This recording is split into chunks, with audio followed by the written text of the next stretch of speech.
Now, back to our top story. Gambia's government says that several soldiers have been arrested in connection to an alleged foiled coup attempt this week. Authorities say that they're in pursuit of 3 other supposed accomplices. Our Sam Bradpiece has more.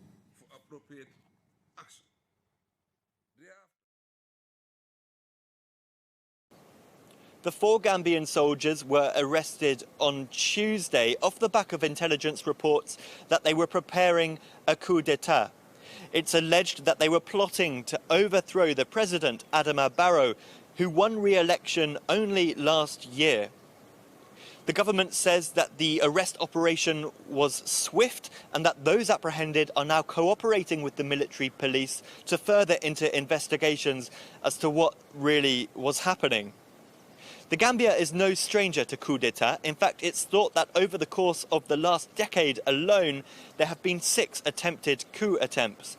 It's unclear whether this most recent episode has anything to do with ousted President Yahya Jammeh, who's currently living in exile in Equatorial Guinea and is wanted by Gambian prosecutors for a panoply of human rights offences.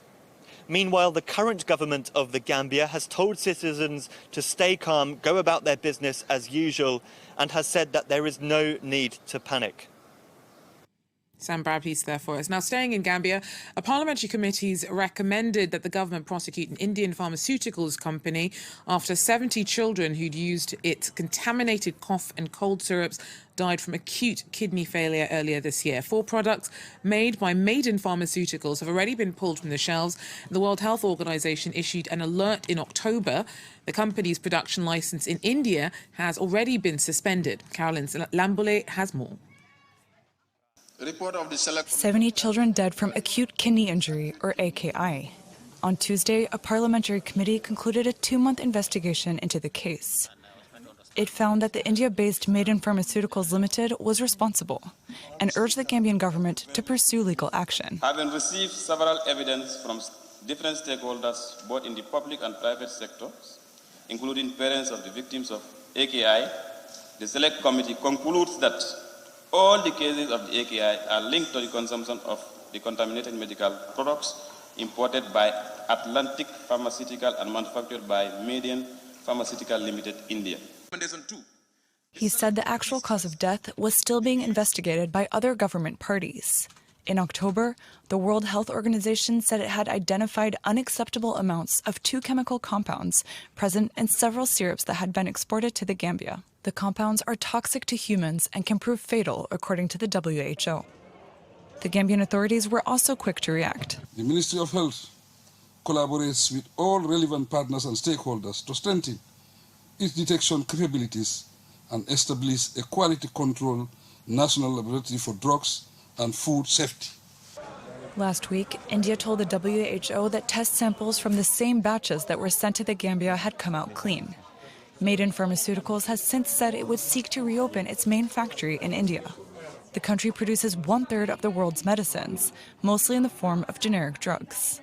In the case of Africa, the share is 45%. Look now at some news in brief. A former Cameroonian media chief has been handed a 12-year sentence for corruption in a case that has been internationally condemned by rights campaigners. Amadou Valmoulke was the former head of Cameroon's state TV and radio station. He was arrested in 2016 before being found guilty of giving himself and seconded finance ministry staff unauthorized pay and bonuses. His trial suffered 137 postponements during his 6.5 years in preventative custody. The sentence will take into account time spent in custody.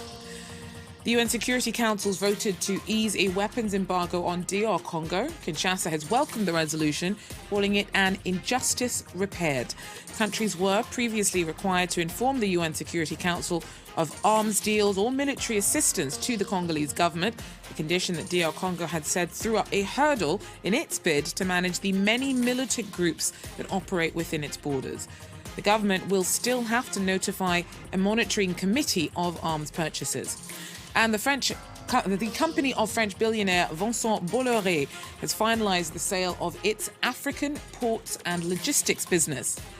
Bolloré Africa Logistics works across 47 countries on the continent, and though it's a central element of the Frenchman's estimated fortune of 8 billion euros, it's being handed over to the MSC Shipping Group for 5.7 billion euros. Some of Bolloré's African operations have been shadowed by corruption allegations.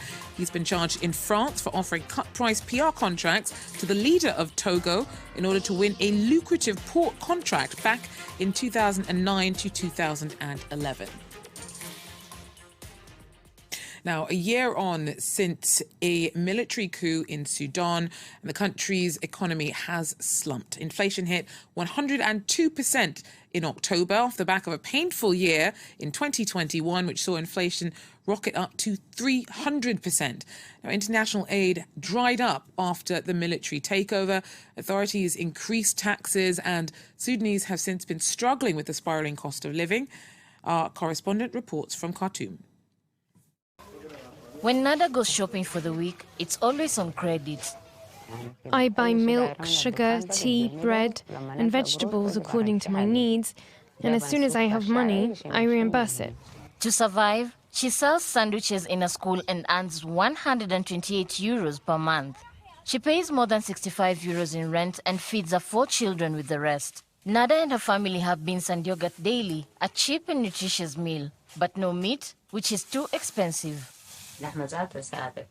The price of meat has increased. Before it was 89 cents. Now it's €1.30.